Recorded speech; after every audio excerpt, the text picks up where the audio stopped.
మన external affairs minister Jayashankar గారు London విజిట్లో ఉన్నారు. ఈ విజిట్లో ఒక దుర్ఘటన జరిగింది. ఆయన పైన అటాక్ చేసేందుకు ఖలిస్తానీలు ప్రయత్నించారు. లండన్లో చాథమ్ హౌస్ అనే ఒక థింక్ ట్యాంక్ ఉంది. ఒక పాలసీ థింక్ ట్యాంక్ అనమాట. అక్కడ ఒక మీటింగ్కి ఆయన అటెండ్ అయ్యి బయటకు వస్తున్నప్పుడు ఆయన చుట్టూ చేరి ఆయన కార్ని కాన్వాయ్ని అడ్డుకొని నిరసనలు ప్రదర్శించి ఇండియన్ ఫ్లాగ్ని టీయర్ చేసేసి గోలగోల చేశారు ఖలిస్తానీలు.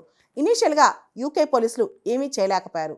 మన ఎక్స్టర్నల్ అఫైర్స్ మినిస్టర్ జయశంకర్ గారి పైన ఈ అటెంప్ట్, దీనికి సంబంధించి మన మినిస్ట్రీ ఆఫ్ ఎక్స్టర్నల్ అఫైర్స్ వాళ్ళు ఇమీడియట్గా యూకే చార్జ్ డి అఫైర్స్ వాళ్ళని సమ్మన్ చేశారు. ఇంటర్నేషనల్ డిగ్నిటరీ విజిట్ అప్పుడు ఇలా జరగడం తప్పు, దీనికి సంబంధించి మేము ఖండిస్తున్నామని చెప్పి లేఖ రాస్తూ మా వాళ్ళు మీ దగ్గరికి వచ్చినప్పుడు ప్రొటెక్ట్ చేయాల్సిన అవసరం ఎంతైనా ఉంది, వాళ్ళకి సెక్యూరిటీ కల్పించాల్సిన అవసరం ఎంతైనా ఉంది, ఇది బ్రీచ్ ఆఫ్ సెక్యూరిటీ అని చెప్పి మన వాళ్ళు తీవ్రంగా ఖండించారనమాట.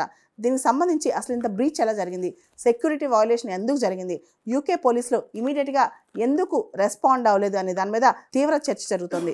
ఇది పక్కన పెడితే ఖలిస్తాన్కి సంబంధించి మనం చూస్తే కనుక యూకే, కెనడా, అమెరికా, ఆస్ట్రేలియా ఇలాంటి ప్లేసెస్లో మన ఇండియన్ ఫ్లాగ్ని టీర్ ఆఫ్ చేయటం, మన టెంపుల్స్ని అటాక్ చేయడం, ఇలా చాలా చోట్ల చేస్తున్నారనమాట.